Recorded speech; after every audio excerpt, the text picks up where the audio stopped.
I learned photography in my high school's darkroom. It was the end of the era of darkrooms in high schools, and I'm lucky to have lived it. This is the first true still life I made. You can see my exposure and development was still very raw. This is the print that I handed in. This photo marks the moment I went from simply taking pictures to creating photographs. Before my first still life, there was all the time spent exploring the world with a camera. In the afternoons, I would skip the bus and walk home and work on my assignments. These prints show my early studies of texture, of form, of line, of contrast. Looking back at these now, I see my thirst for abstraction and how I had started to look for scenes that pushed the idea of black and white to the extremes. I was also an angsty teen piece of shit. These abstractions were also me working through my own inner world. The contrast you see here is almost certainly the result of a mistake in development.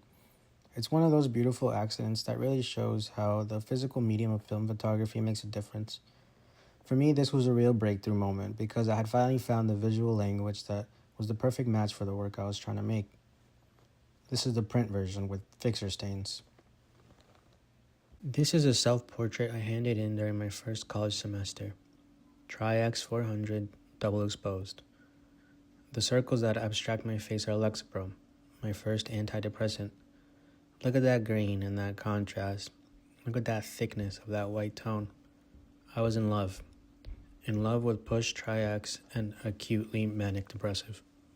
Pushing Tri-X gives you 3 key tools: contrast, grain, and speed. Let's start with contrast. When I was making these photographs, I was a person of extremes. Things were always either black or white, this or that, good or bad, poor or rich, beautiful or ugly. These extremes existed right next to each other. This is my friend Sarah. I remember taking this photo with the Hasselblad and that we were with other friends listening to records and drinking gin, and I remember feeling that this was such a beautiful moment. This is my friend Sarah. I remember taking this photo with an F100 and that we were with other friends drinking beers, and that this photo is actually my self-portrait. And importantly to our video, this was T-Max. Push T-Max has the grain, but Push Tri-X has the contrast. Push Tri-X has a grain that I would describe as tight. It's kind of like that fine sand at the beach that's right at the edge of the ocean. Coarse, but compact. I love it because it renders reality with a texture that resembles drawings. It gives white areas density and weight. Nothing just floats away. This is my friend Kayla, and this film is not Tri-X. I actually don't know what this film is. The negatives only say 400 ISO, no branding or info. The grain is slightly choppier. The dynamic range is impressive. The contrast is definitely lower than Tri-X. And while not Tri-X, I definitely shot it at 1600 ISO, which leads us to the third tool, speed. When I was making this work, I was going from one corner of New York to the other, trying to cram as much life into myself as possible. I was very manic, I was young, I was trying to make sense of who I was and what I wanted. I needed to travel light, and 1600 ISO means you can shoot absolutely anything with one camera and one lens and one film stock. This is my favorite photograph from my Tri-X days.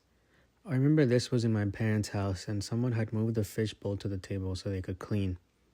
I slid him over into the light and I liked the fish food bottle, but I wanted to balance out the composition and I thought of my medicine container. Like that photo of Sarah, this became a self-portrait. Like that cereal bowl photo from high school, this was a jump into staged still life. A photograph made instead of a picture taken. This one is from my last semester. Although I stuck with Tri-X at 1600, I had shifted my approach to compose still lifes. I had broken my leg and I couldn't wander around the streets at 3 o'clock in the morning anymore. I was strung out. I had pushed my body in this process to the limit. These photos are what I consider the end to this body of work. After all the allegory and hidden self-portraits, it boiled down to this. When I started making this video, I just wanted to encourage people to experiment with pushing film, particularly Tri-X. Ultimately, what I want to leave you with is the idea that photographic process should be liberating. What's important is pushing yourself to make the most authentic work you can make. Last year, I quit my meaningless job to go all in with photography. This is my colleague's dog on my last day. A new self-portrait on Ilford Delta 3200.